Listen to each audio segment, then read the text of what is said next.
Myself. I know yourself. It's not. I like music for what they are. You know, I like a variety. That's what's wrong with me. I like too much different, a lot of different kinds of music. You know, I'm not really a purist. Although I came up in the bebop tradition, but I play funk. I like funk. I like Latin. I like a little bit of rap, some rap. So three CDs. I can't remember. It'd be hard to do three. It's hard to, I can't keep up with it nowadays. I used to know every record that would come out back in the day. Now let me ask you this question real quick. What was more influential, Miles' bebop or Miles when he went to his later life?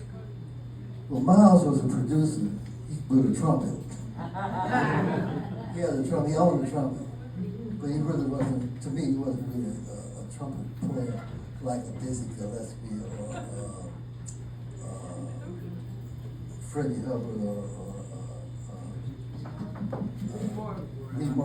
Lee Morgan. Yeah, those guys. These guys cover jazz. You're that Lee Morgan one. No, I'm talking about the trumpet player that played with Max.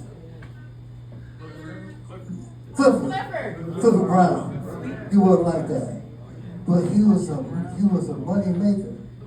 You know, because he knew how to put a band together and put a style together to make money in the name of jazz. You know, in the name of, and he kept it moving. That, you know, he's one of the greatest inventors of all time in terms of his music.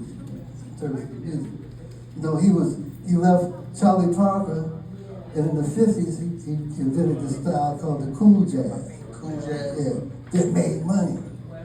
You know, made a living, and he was setting goals for other musicians. You know, then he formed another band with John Coltrane and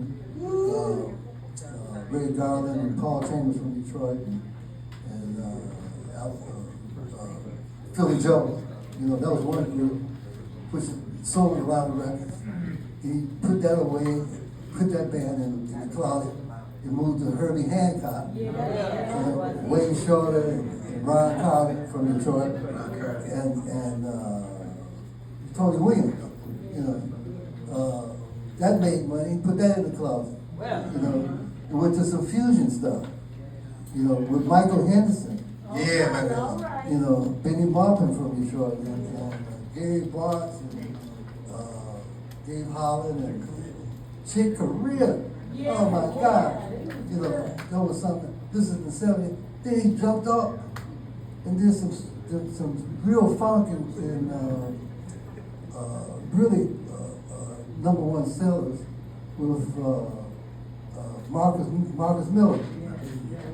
You know, Marcus Miller was really his musical director at that particular time. So Miles Davis is the #1 entrepreneur and inventor, you know, in my opinion, you know, because people set him up. People was like, his father was a dentist, and they owned a pig farm in Miles' dad? Yeah, a pig farm in Missouri, St. Louis, Missouri, whatnot.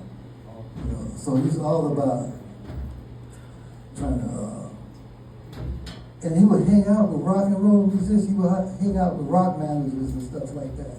You know, is that how he get his business together? You know, for his business. Is that how you learn how to? Because Miles was playing jazz clubs and stadiums at one point. Is that how he? What he wanted to do? Yeah. He was looking at the big check. He's the big check. That was his motivation. Yeah. One more time, folks. Give it up for him, bro.